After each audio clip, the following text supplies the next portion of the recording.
Welcome. Please take your seats and silence your cell phones. Our program is about to begin.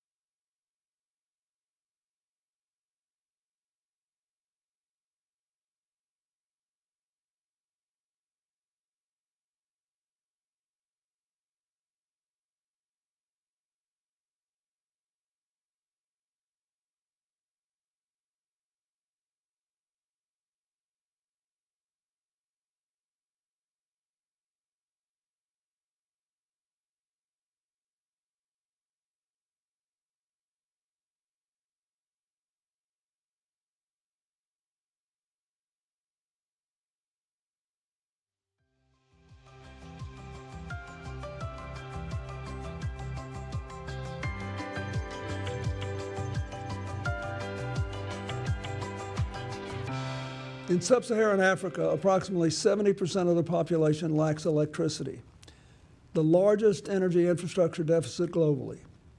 And with trends moving in the wrong direction, more people across the continent will be without electricity in the next decade. This not only hampers individual opportunity and economic productivity, it also results in negative environmental impacts from the fossil fuels communities must rely on. To address this challenge, Cooperative is announcing a Clinton Global Initiative commitment to action to invest $26 million in renewable energy infrastructure. Once mini grids and other off-grid solar solutions are installed, local communities will have access to services at lower costs. Electricity means more opportunity in rural communities in Africa, increased economic activity, expanded education, and improved public health for millions. Cooperative is leading the way to reverse the current declining trajectory of Africa's electrification rate by bringing renewable energy to rural communities. I can't wait to see their impact on the ground. Please join in welcoming Alex Hunold and Dr. Suzanne Singer.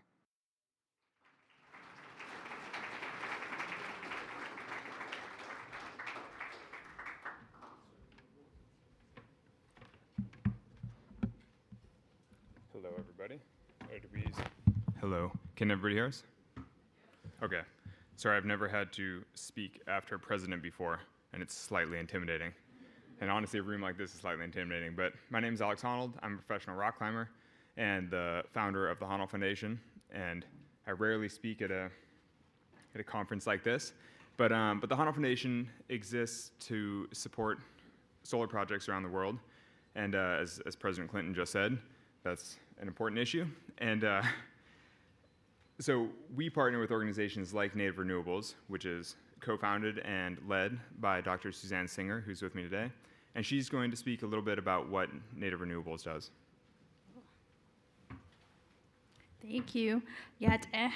Suzanne Singer, I just want to share a little bit about my experiences. So as a child, I grew up thinking that everyone had a family member who lived off-grid without electricity because a lot of the homes I were seeing did not have power being supplied to them. I used to visit my grandparents on the Navajo Nation, and it's a beautiful place if you've ever been, and spent a lot of time using propane and kerosene lantern and relied heavily on those to do things in the evening time when the lights were out or after dark. And I think as I got older, I started to realize just how unjust and how limiting it can be to not have electricity, reliable electricity. There's still tens of thousands of tribal community members in the southwestern United States who do not have access to electricity, meaning the power lines are nowhere near their homes. And so that's partly why the founding of Native Renewables happened, because there's still community members who can't just flip on a switch and get the light. So Native Renewables, we're an indigenous nonprofit organization based in Arizona, and a lot of our focus is on creating energy equity in our communities by bringing solar power solutions to families that don't have electricity. So a lot of what we do is we install in our communities, which are largely Hopi and Navajo communities in the southwestern US. And we also are training a workforce team because we truly believe that our own communities need to be at the center of the solutions that we are creating. We also have a lot of education that we bring into our work, because to create a sustainable program, you have to have understanding of how off-grid solar works with your battery storage. Add a little bit more, I think in terms of the investment in Indigenous communities, I think they need to be at the center of solutions because we have culturally relevant ways of doing things. And we also consider the environment sustainability of our projects. So far, our organization has been able to create 18 jobs, and we've installed solar units at nearly 100 homes in our communities. But clearly, we have a long way to go to get to the 10,000 plus families that still need power. So being able to provide that electricity provides self-determination and allows families to feel ownership over their energy and be able to manage it themselves. But I'm grateful to funders like Honnold Foundation because their support allows us to dream big and really see the impact that we're making. There's nothing like being able to see a family turn on a light in their home for the very first time. So I'd like to thank Honnold Foundation. I'll pass it back to Alex.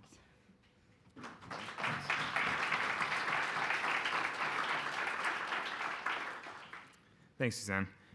So the Honnold Foundation gave over $2 million in grants to grassroots nonprofits like Native Renewables last year, funding energy equity projects around the world. And our commitment to action through the Clinton Global Initiative this year is to scale that 3 times to try to give $6 million next year to these same sorts of grassroots organizations.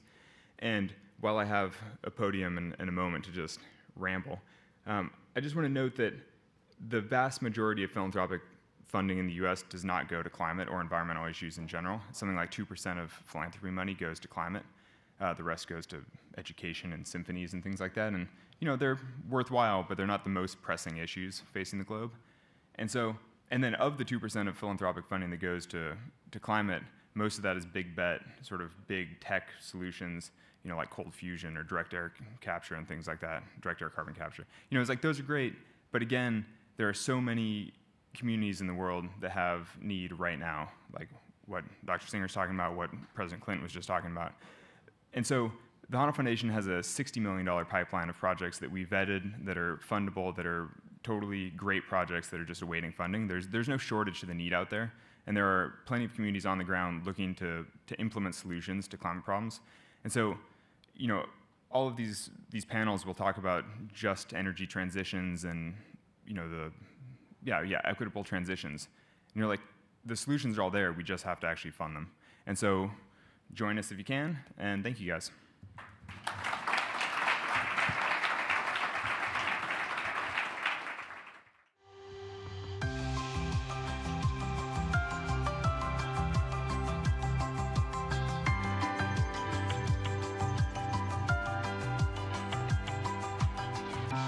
In the Caribbean, developing island nations are particularly vulnerable to the impacts of climate change. And as popular tourist destinations that increase in population at different times during a year, they require strong, resilient electric grids that receive energy from sustainable sources. In 2022, INTERENERGY announced the Clinton Global Initiative commitment to action to decarbonize Consorcio Energético Punta Cana, Macau, or CEPM, an electric utility in the Dominican Republic, by 2030. This project, called CEPM Zero, is well underway. Solar farms and battery energy storage systems are being built, with plans to incorporate wind power, green hydrogen, and pump storage hydropower in the future. CEPM is on track to become one of the world's first zero-emission, 100% renewable electricity companies. Companies like INTERENERGY are showing us how to bring sustainable, equitable energy access to communities all across the Caribbean. As this renewable energy model gains traction, clean power will be available for coastal tourism economies while also protecting the marine environments around them. Please welcome to the stage Stephanie Rule, His Excellency President Mohammed IRFAAN Ali, ROLANDO Gonzalez Bunster, Vaishali Nigam Sinha, and former President Jose Maria Figueres Olson.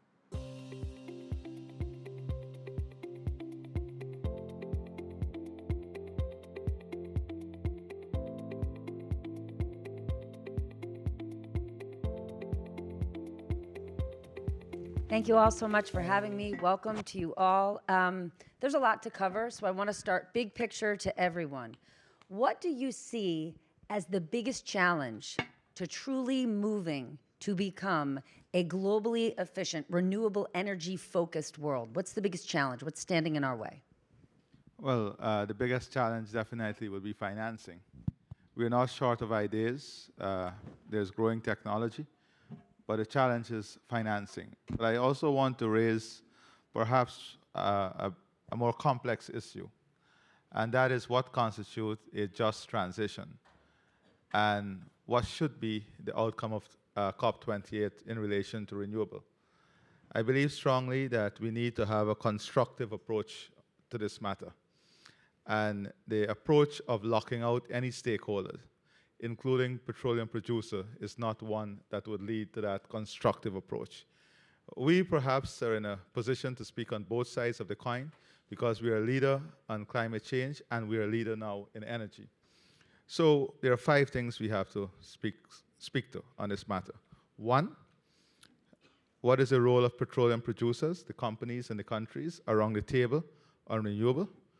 2, how do we ensure that there is greater budget support for research and development? 3, how there is greater support for technology, bringing new technology into the equation. And 4th and 5th, as a newcomer to the petroleum industry, we are proposing and supporting a carbon tax and the removal of subsidies on petroleum producers.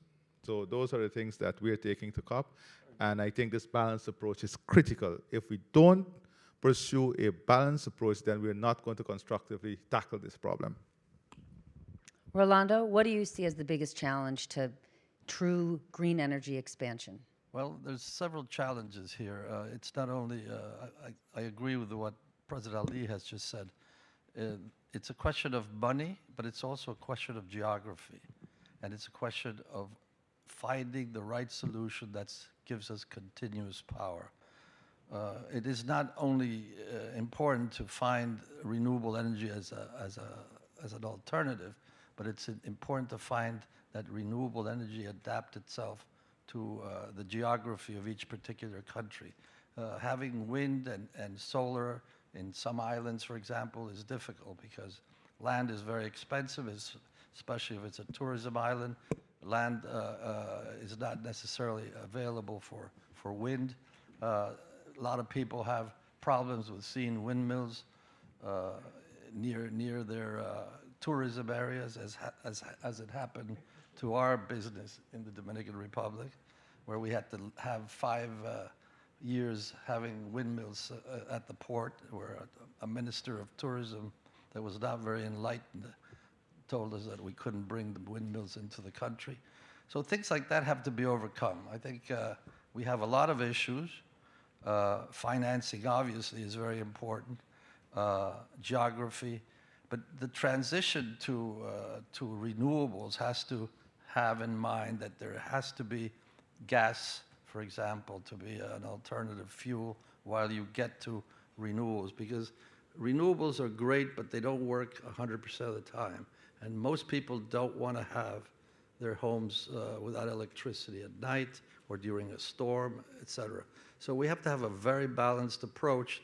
And if later on, if you want, I will tell you what we're doing in the Dominican Republic to try to reach 100% renewable energy coverage in an area that we dominate in the East.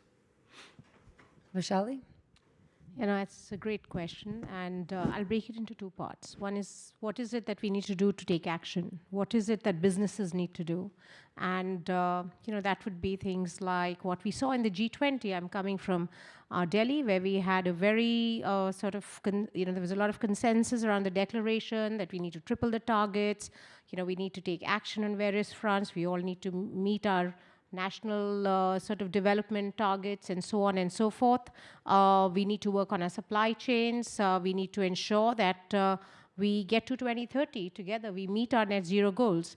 And so, we just have to ensure that what is being phased out is faster than what needs to be phased in. And I think that's the biggest challenge in many countries, especially countries, around the world. I think we really need to be sincere. And now there's the emotion and the humanization of this journey. I think we all need to be honest about what we're trying to do. We need to be sincere about what we're trying to do. And it sounds like words, but it's super critical. We need to put faces and people behind the data and the figures we are talking about. I was recently in Tanzania and firsthand traveled to the grassroots of the country. I travel a lot in India, and while data, figures, and targets are great, but just think about what climate change is doing to people. People are losing children. Women are losing their lives. And when we talk about what we must do and what we need to get to, and before we comment on why perhaps there is diesel being used in a hospital in, say, Africa or in the remotest parts of India, that's the only option. And so we need to cooperate, we need to support the transition as well. But all in all, I think the buzzword is acceleration. We just need to accelerate empathetically. President? Thank you, Stephanie. Buenas tardes, amigas y amigos. So, to the capital that the President mentioned, and the right geography with the right technologies that Rolando talked about, and your people-centric, if I may phrase what you said in that way, I would add culture, societal attitude, public awareness. We still do not understand that the greatest challenge we have as humanity is being able to decouple development from carbon emissions, because so far those two have been coupled. So we need to continue development and well-being, people deserve it, but decouple carbon emissions and have them come down. I don't see persons around the world yet screaming for sustainable energies, for renewable energies. There has to be a greater awareness of where we are, the challenge we are facing, and that has to do with culture, with attitude. I understand it because we've never faced this challenge before as humankind, but we need to get everyone on board and involved. President Ali, I know you had talked about cost being a prohibitive factor or challenge, but when you look at Guyana and your goal to be a completely renewable energy economy, what will be the greatest accelerator for you to make that happen? Well, just to pick up from the issue of culture and sustainable development, we have to first put things into context. And I don't want to divorce Guyana from the rest of the region here, because this requires collective action. And I said the prosperity of Guyana must lead to the prosperity of the region. You have a situation where in Latin America and the Caribbean, we need $2.2 billion to achieve 4 important SDGs. You have debt to GDP ratio of 117%. In Guyana case, we're at 26.4%. You have inflation that is double digit. And you have to marry that whilst at the same time find the resources to go towards a renewable transition and moving towards net zero. Now, the issue here is that the conversation towards net zero has suddenly changed. The conversation about stopping petroleum. And that is where we have a problem. We will remove the balance from this conversation if every NGO, every actor has now shifted the goalposts from achieving net zero to stopping petroleum. You know, I just scanned the news this morning, and every news item was about death stop to petroleum, not the transition to net zero. And the conversation on transition to net zero is far different from from stopping petroleum. Secondly, we have the forest the size of England and Scotland combined, storing 19.5 gigatons of carbon, worth billions of dollars in carbon. We have one of the only country with an end-user agreement sale with Hess Corporation. But guess what? That's forest that we kept alive with a deforestation rate of less than 0.036%. That forest did not bring in any wealth. although it created tremendous value for the world. So how are we going to ensure that in the transition, there is just reward for those countries who are keeping the environment, keeping the forest, and ensuring that that forest contribute to the climate equation. So I think that Guyana and where we are going to achieve the 100% renewable is not only for us. We want to create an energy hub, a regional energy hub, in which we are a net exporter of energy, most of which must come from renewable. And as Rolando just said, what is the purpose of gas in this transition? There's some who would believe that gas have no role in this transition, but yet 35 to 40%, depends on which stat you use, of the world is still having their energy source from coal. That is the first target we must eliminate. How do we eliminate all the energy that is coming from coal? So these are some of the things that we want to champion. Thank you. Rolando, decarbonizing the electric utility in Eastern Dominican Republic was your CGI commitment last year. We saw in the video before the panel President Clinton talking about that and the success that you've had. It's a 10-year journey. Talk to us about how it's going. Well, this idea came about in Glasgow 2 years ago at COP26. And then we brought it to FITUR, which is the tourism fair that is held every year in Madrid. It's probably the largest or one of the largest tourism fairs in the world. And since our utility in the eastern part of the Dominican Republic deals primarily with hotels and resorts, and where this utility takes care of about 75% of all Dominican tourism, which is growing and growing, we decided that the avoided cost, and I made that announcement then, and Prince Charles, then he was prince, now he's king, was at this panel where we announced this. We said we have a serious problem with the price of fuels. So what did we do? We figured that our levelized cost of energy, fuel-related and operation and maintenance, et cetera, was very high. And it got higher as the war in the Ukraine started. So we figured that if we could shut down for certain hours of the day some of our more expensive power plants and substitute that with the renewables, it would be a home run. So we hired a very impressive and qualified consulting firm to do a full analysis of what it would take to go to zero emissions or to go 100% renewable, and how long would it take. And this involves a lot of things because it's not that easy. The first 50, 60% of renewables in your system are pretty easy to achieve.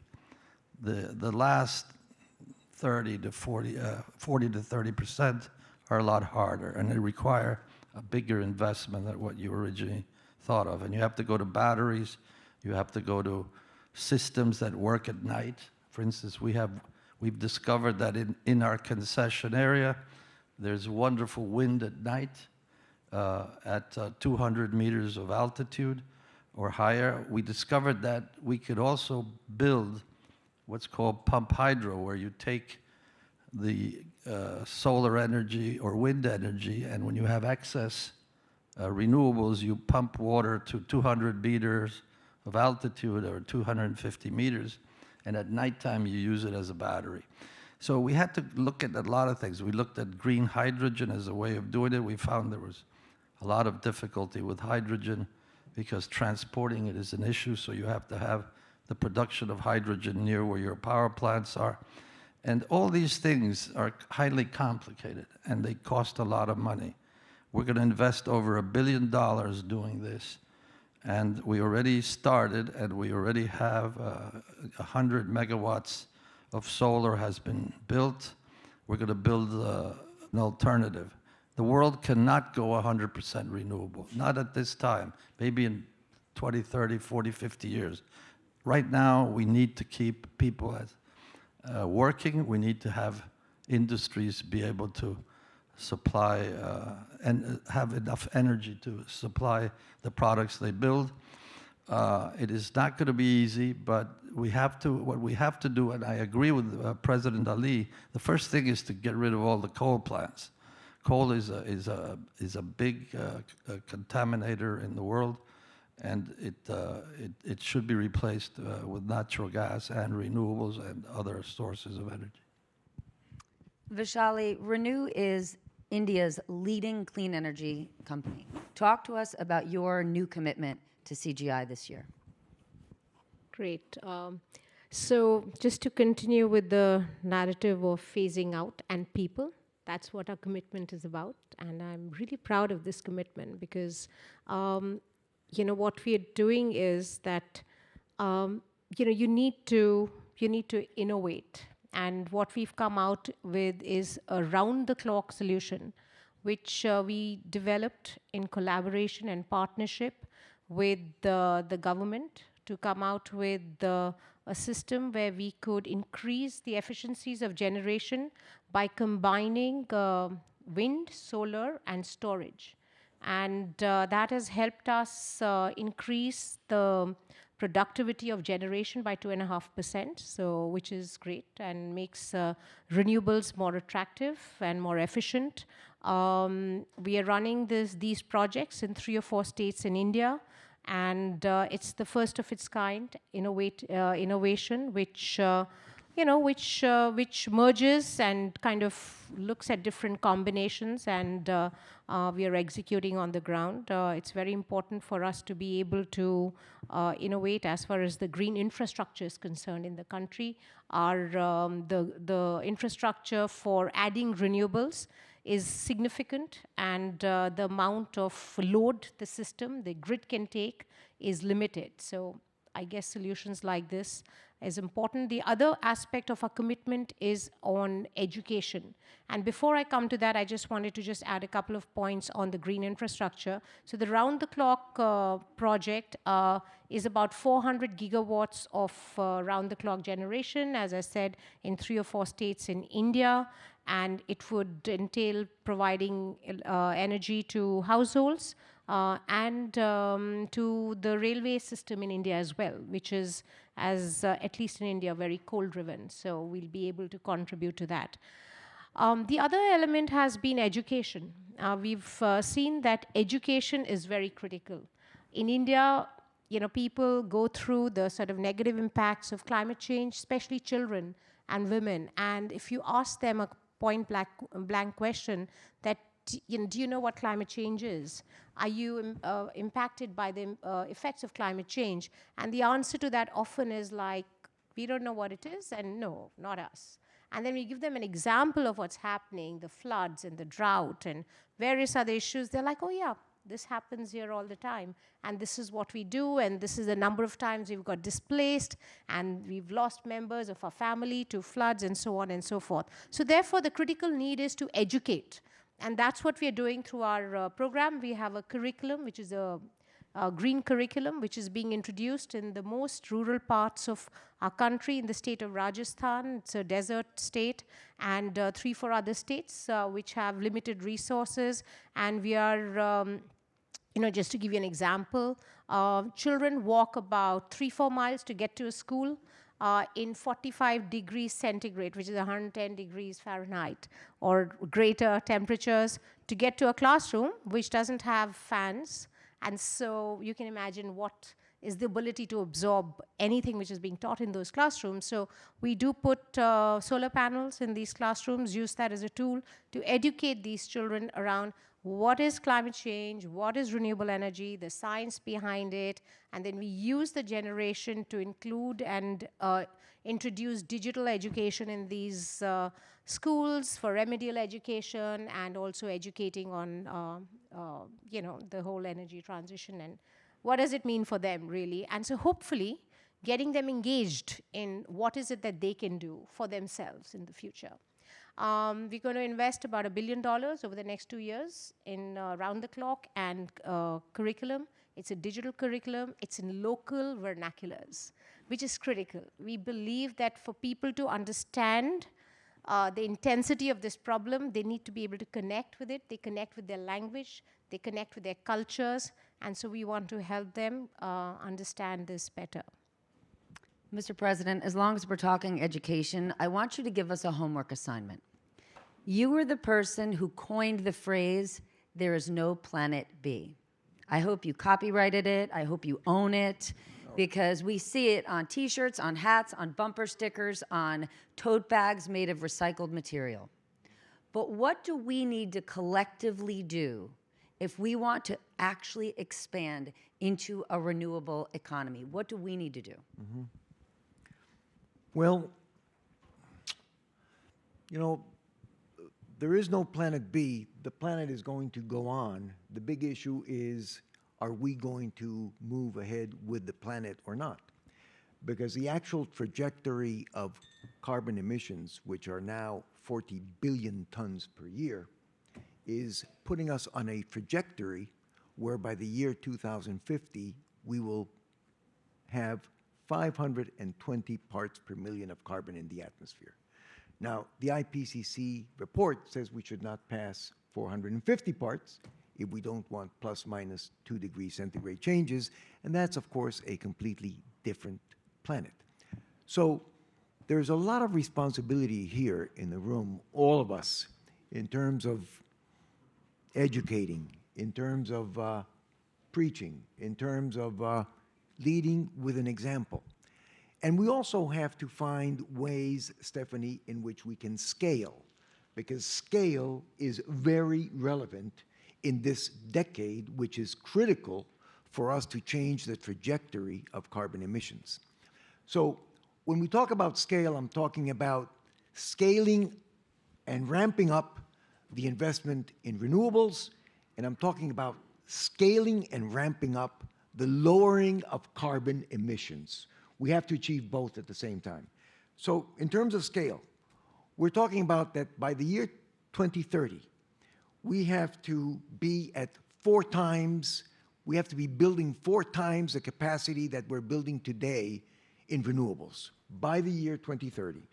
We have to ramp up electric vehicles 18 times from what we are doing today. Investment, which last year was $1.1 trillion in renewables, has to be multiplied by 3 by 2030 on a yearly basis. And we have to bring down the energy intensity by about 4% on a yearly basis from here to 2030 and there on out. On the other side, we need to scale up the reduction of carbon emissions. So, an example.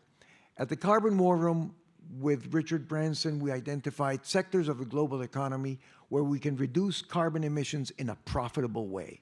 It has to be profitable because otherwise you don't attract the capital, entrepreneurship, and talent that we need to reduce the emissions. We identified many of these sectors, but one was shipping. There are about 55,000 ships out there on the ocean doing the world's trade. They produce about 3% of carbon emissions. Every one of them goes up on a dry dock every 5 years. If you take advantage of that moment and deploy on these ships between 4 to 8 technologies, total investment of about $3 million max, payback 18 months. What a terrific investment. You roll them off from the dry dock consuming 25% less fuel, which means 25% less carbon emissions. That's the type of scale that we need to be able to solve this critical challenge. I know I'm running short on time, but I open this question up to all of you. There's another challenge or elephant in the room. I saw all of you talk about, and people nodding in the room, how important it is for us to move away from coal. And everyone here can agree with that, but it's easy for us to agree because the coal mining lobby is not in this room right now. But they're in Washington every single day. So help us understand, what is your approach to the hyper-politicization of renewable energy and all the roadblocks that you face in politics? Well, it comes back to the question of the balanced approach. If we want to have a frank and constructive conversation, we have to have everyone in the room. And the president just pointed to the fact that we have technology that can cut emission by 25%.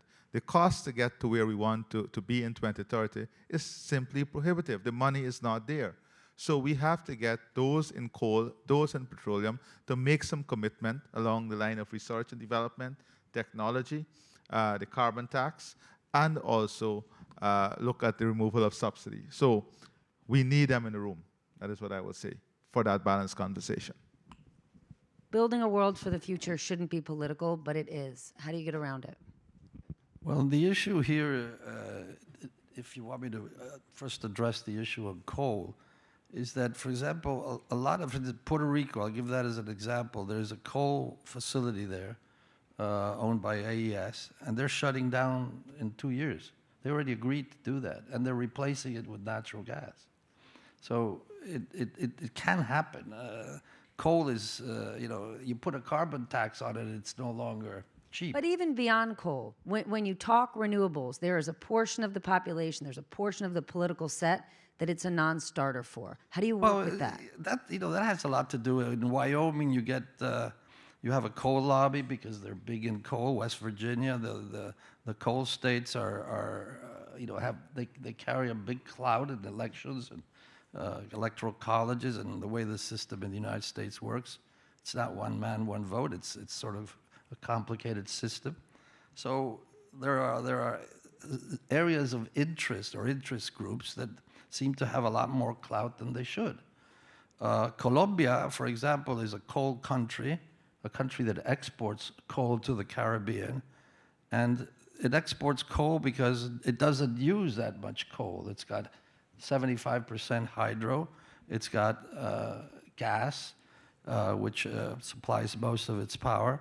But the Caribbean, some countries import Colombian coal, but they are not allowed to bring in plentiful gas from Venezuela, for example. The US has sanctioned Venezuela to the detriment of a lot of the Caribbean countries. And I want to someday be able to buy gas from my friend here, because all he needs to do is put a liquefying plant. And we could do that and then get his gas and supply the Caribbean, because he's 500 miles away.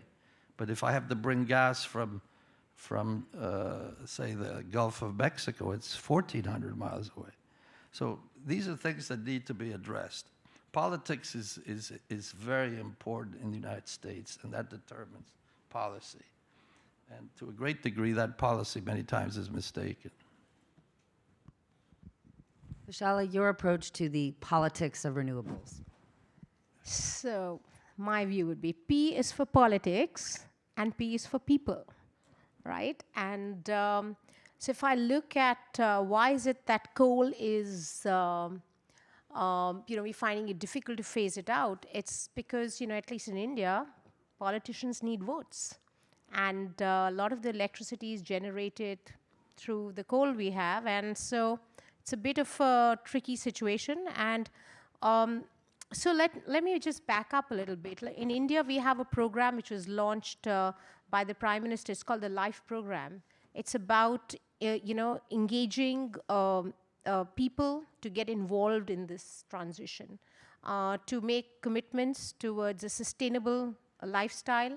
And I think once you have the cultural shift, once you get people engaged, once you get them to own this journey, they're the ones who are going to demand that coal should be, that they're not going to have anything to do with coal. Once that happens, hopefully, we're going to get the government, who's again often looking for votes, to comply and abide. Perhaps that would help. And and I think the other way is just to, just accelerate the, renewables movement and ensure that we can overshadow and combined with the energy and the movement and the momentum of the people, hopefully we should be able to do better, not perfect, but better perhaps.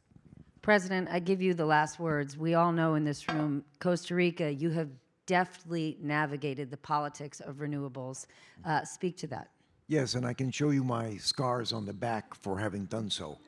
So there are all kinds of different barriers here in transitioning to renewables: economic, social, technical, and regulatory.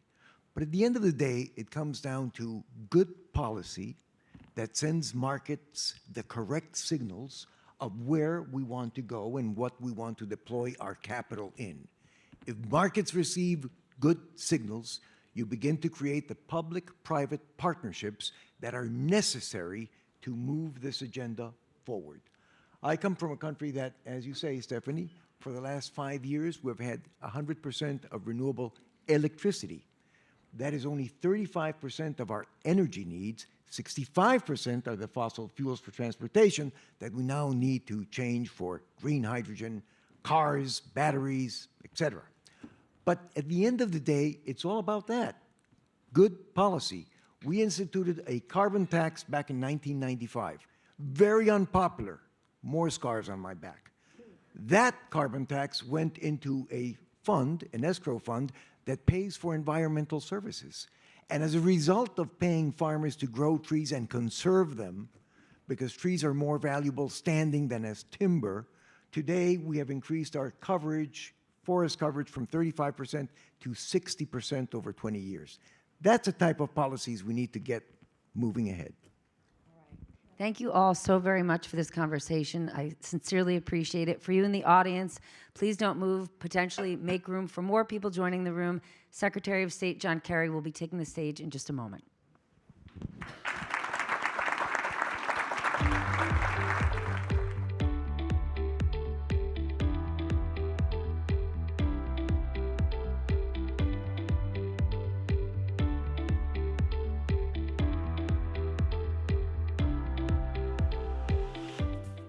Please give a warm welcome to John Kerry.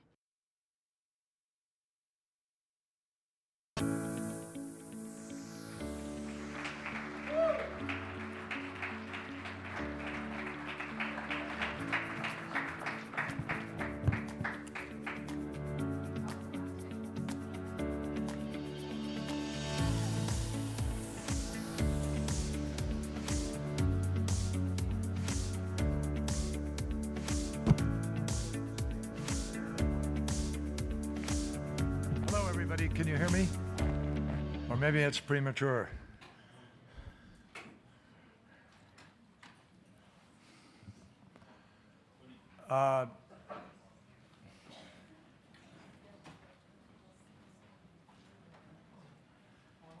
There is nothing like being the introductory comments coming after everything's been said. So we're going to try and test this out. I'm going to improvise in order to not be completely repetitive and tedious in the process. But let me say what a pleasure it is to be here at CGI, which I've had the pleasure of being at previously. It's obviously had a little bit of a hiatus for all the reasons we understand. But it's wonderful to be back, and I just want to begin by saluting my friends, both the President and Hillary, for continuing to do this. CGI has made so many different kinds of contributions, not just this gathering. And the President and former Secretary of State and Senator and so much more together have really helped to define post-presidencies with a duality that most presidencies don't get. So we're all lucky, and many of you who've been so supportive for the years, I say thank you to you also for that, because it takes the empowerment to be able to do it. So let's, you've just had a very distinguished panel, and particularly with President Figueres and President Ali. You've had a great opportunity to sort of get down in the nitty-gritty of what some of these frontline states face with respect to this challenge. So I'm just going to try, first of all, to put the challenge into what I hope is its appropriate perspective. And I'm not sure, how much, can you just give me a clue on the time I'm supposed to have here? 10, okay, don't want to abuse that either. So let me sort of race through this a little bit. And the reason I was late is I just came from meetings with the Chinese on the other side of time. And it was really hard. I'm sorry, it was hard. It was hard to break it off at the moment that we needed to. But also, as you know, getting from east to west in this city in this week is an impossibility.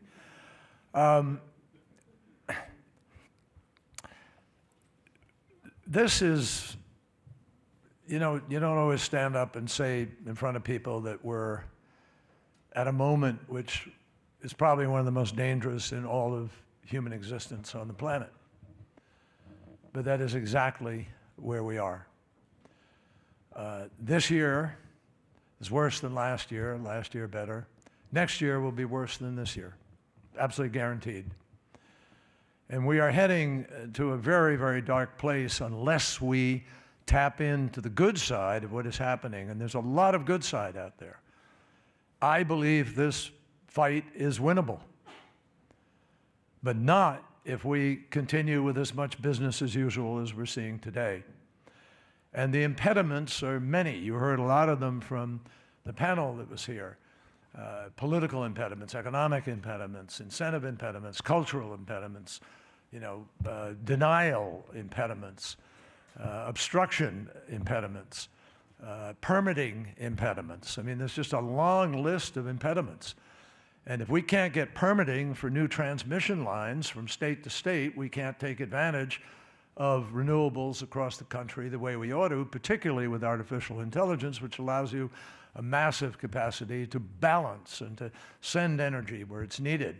But we can't send electrons across the United States of America. We can go to the moon, we can map Mars, we can do all kinds of things.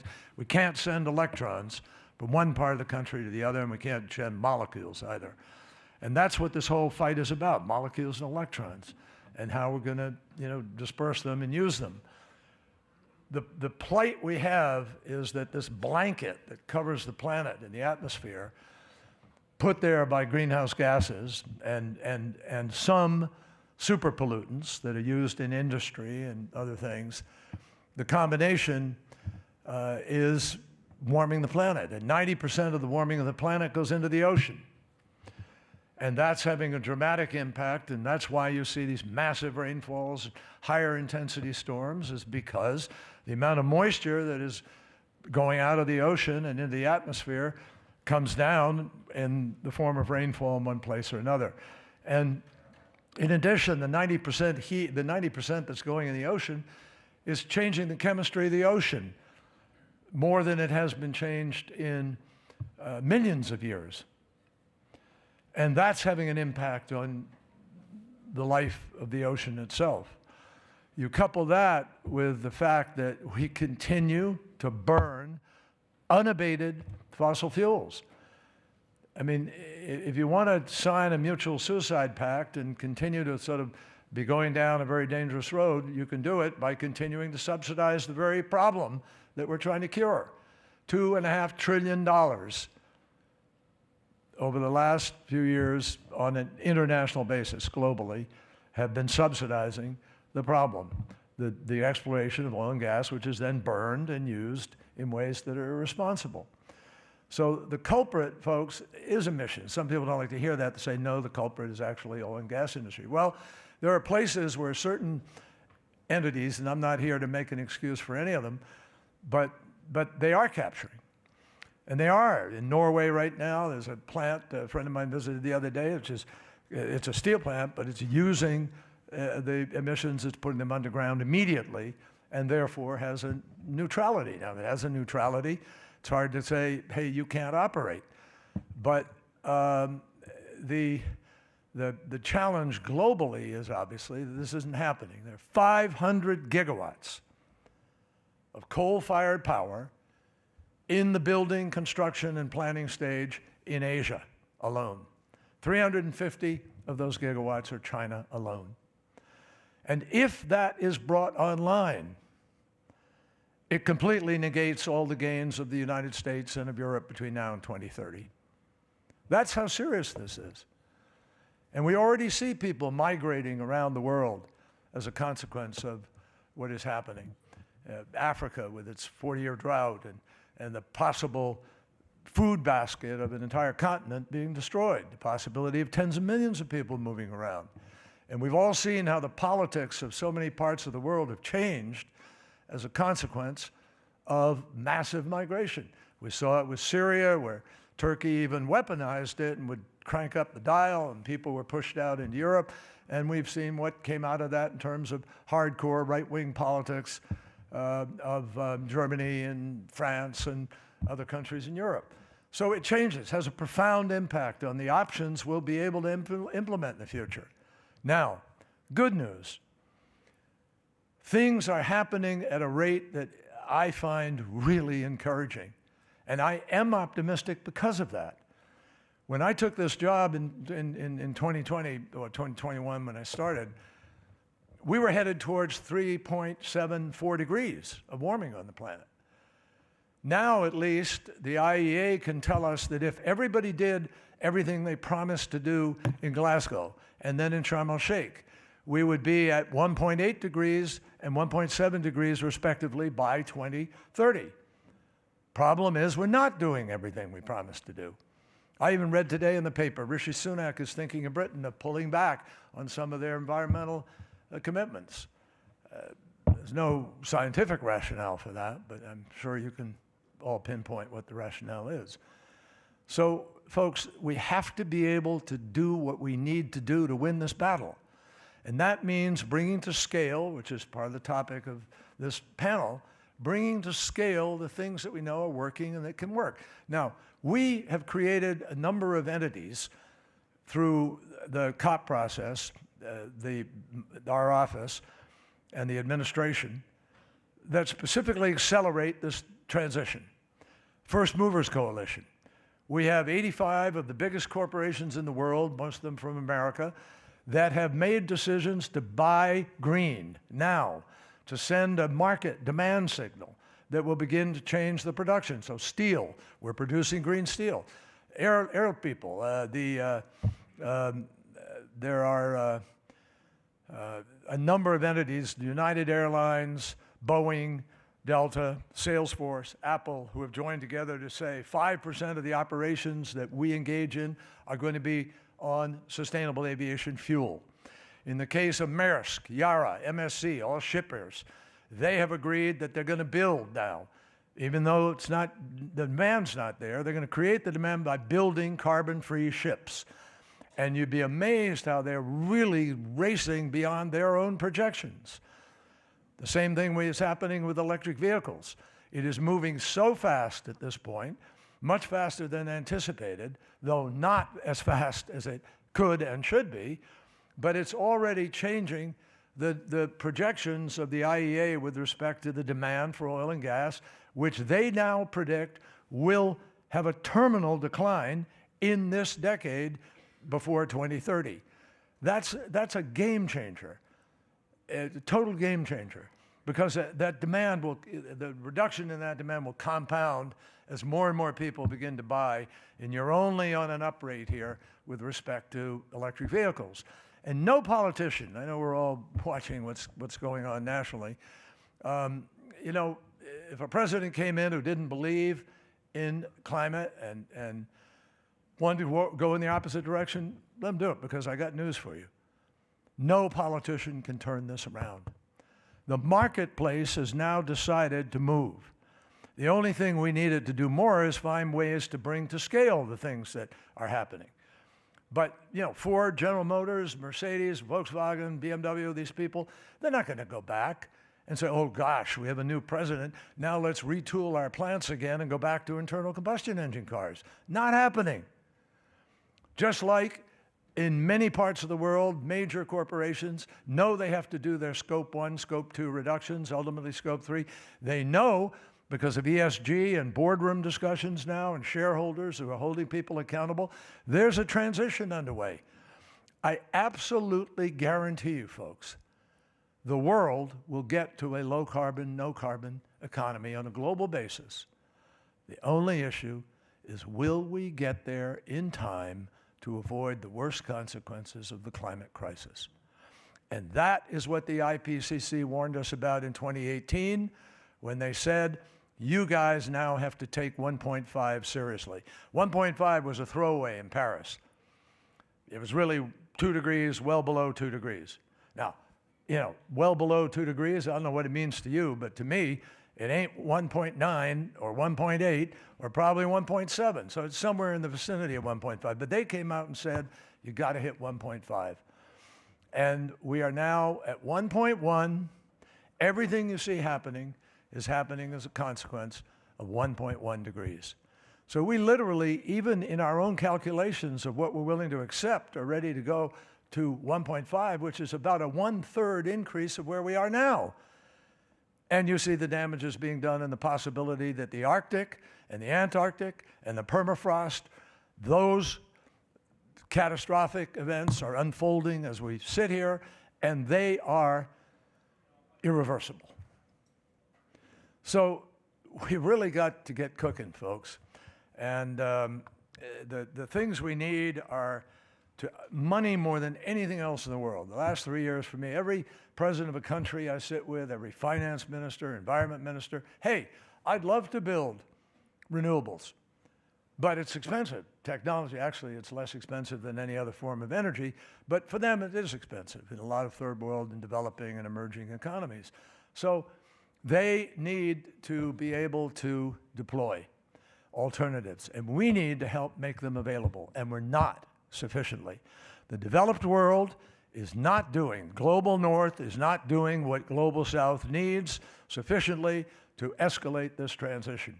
Nor are we even doing what global north needs to make it happen faster.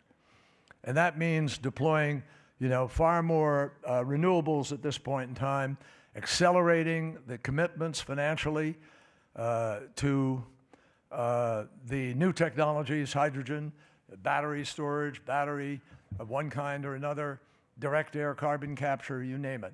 So those are the things that will accelerate this transition. They're meaningful and they can happen. But we have to get, yes, it's important we do the 100 billion that was promised in Paris, promised actually before that, I think in Copenhagen, and then ultimately, was due 2 years ago. This year we will hit it. We will hit it. But what do you do when you have a Congress that won't pass anything that has the word climate in it? And when you literally can't fund some of the things we need to be funding. You go look at the Inflation Reduction Act, which is a tremendous boost. Unbelievable what's happening as a result of that. And that's one of the things that gives me enormous encouragement here and sense of optimism is that is really working. And it's already, that's one of the reasons why these projections on the demand for oil and gas are going down. So my friends, we're doing something else. I'll sort of wrap up with this. How do you then really address this challenge, which is real, which, by the way, has no politics in it for us? Honestly, President Biden, there's no political quotient of this. This is about mathematics and physics and some chemistry and biology on which you make your determinations about what you're going to do.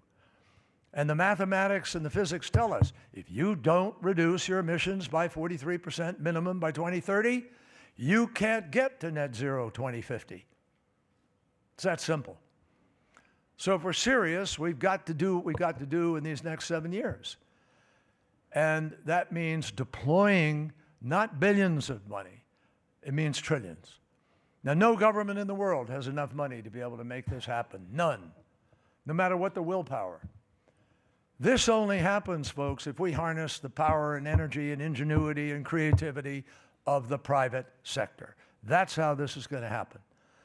Because people are going to see money in them our hills, and they're going to go out and they're going to build, they'll find an electrolyzer that works better and bigger. They'll get more hydrogen faster in affordable ways. We'll break through here in different ways. And I see that happening all through the food chain economically today. Brilliant people working on all kinds of things, from Bill Gates working on new nuclear power in Wyoming to the new scale power in Idaho, to the SMRs, the small modular reactors. I was just in Romania, where we are pushing them to develop, they are pushing themselves, and they want our help to do a small modular reactor. We've got 4 nuclear plants that are going to be built in Poland, Westinghouse. There's an enormous amount of money to be made in this transition in making it possible. So I've abused the time a little bit. I apologize for that, but I just tell you folks, we're sort of on the brink here. We can do this. We have, major industries are now buying into the notion they've got to act. So we're producing green cement, just not at scale yet. We're producing aluminum. Steel is now being produced green. Number of plants being built. So we're coming at it the right way. Just we haven't leveraged a sufficient amount of money to really unleash the full power of the marketplace on this. And I'm convinced that the next few years are going to determine whether or not we do. The next COP, the COP we have in Dubai in December, is really critical. And yesterday we had some meetings, some discussions with some of the oil and gas folks. Gas is going to be part of the transition. It has to be. And by the way, nuclear does too. The scientists and the people who crunch the numbers have made clear to me, you can't get to net zero 2050 without some nuclear. And by the way, I'm a Navy guy. I was in the Navy and I wasn't on a nuclear ship, but I operated with them. And I can tell you that, we have, since 1954, we've had ships plying the oceans of the world on nuclear power. Sailors living feet away from these mini reactors. We've never lost a sailor. We've never had a spill. We've never had an accident.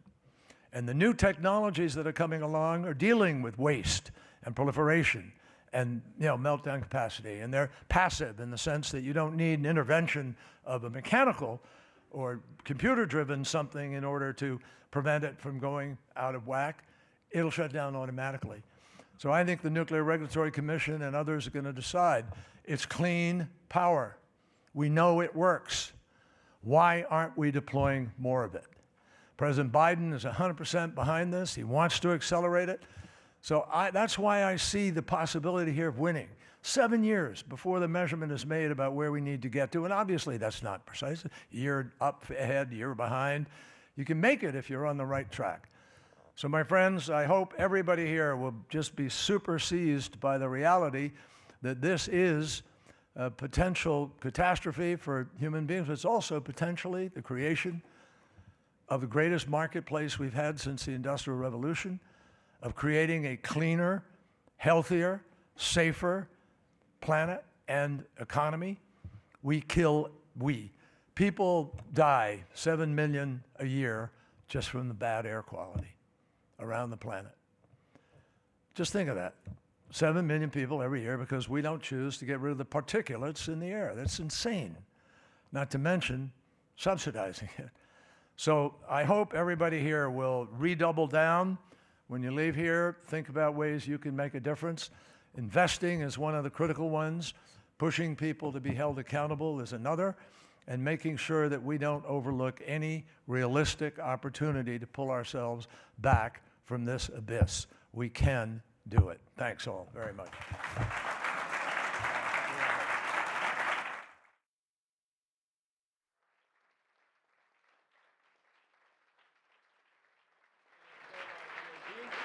This concludes our session. Thank you for attending. We kindly ask that you make your way out of this room and continue your conversations in the hallway. Thank you.